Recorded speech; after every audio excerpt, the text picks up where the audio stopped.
வணக்கம். சமூக ஆர்வலர்கள் பாதுகாப்பு கூட்டமைப்பு சார்பாக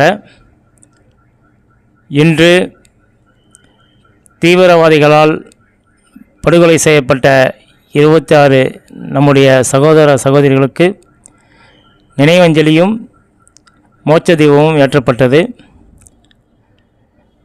எங்களுடைய சமூக ஆர்வலர்கள் பாதுகாப்பு கூட்டமைப்பு சமுதாய நலனுக்காகவும் சமூக ஆர்வலர்களுடைய பாதுகாப்புக்காகவும் சமூக ஆர்வலர்களை ஊக்குவிப்பதற்காகவும் ஏற்படுத்தப்பட்டிருக்கின்ற இந்த அமைப்பு தொடர்ந்து திருச்சியின் வளர்ச்சிக்கும் சமுதாய வளர்ச்சிக்கும் சமூக ஆர்வலர்களின் பாதுகாப்பிற்கும் உறுதுணையாக இருக்கும் என்பதை இத்தருணத்தில் தெரிவித்துக்கொண்டு,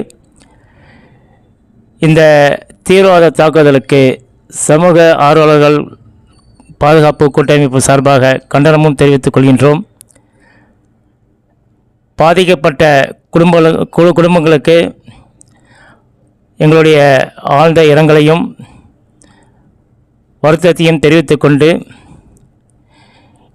இந்த தீவிரவாத இயக்கத்திற்கு சம்பந்தப்பட்ட நபர்களை, துணைப்போன நபர்களை கடுமையாக தண்டிக்க வேண்டும் என்று மத்திய அரசுக்கு சமூக ஆர்வலர்கள் பாதுகாப்பு கூட்டமைப்பு சார்பாக கோரிக்கை வைக்கின்றோம்.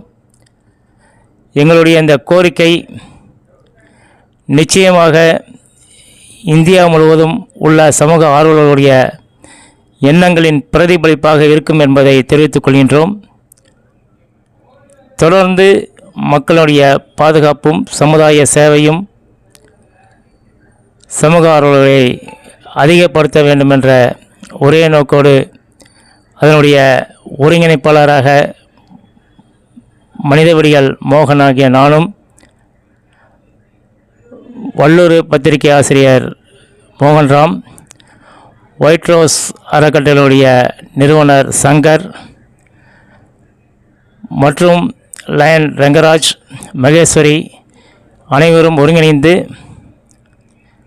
வருகின்ற 4ஆம் தேதி சமூகங்களுடைய பாதுகாப்பு பற்றிய மிகப்பெரிய ஒரு கூட்டத்தை திருச்சி சிந்தாமணி சுருதி ஹாலில் நடத்தி எங்களுடைய கோரிக்கைகளை வலியுறுத்துவோம் என்பதை இதன் மூலம் தெரிவித்துக் கொள்கின்றோம்.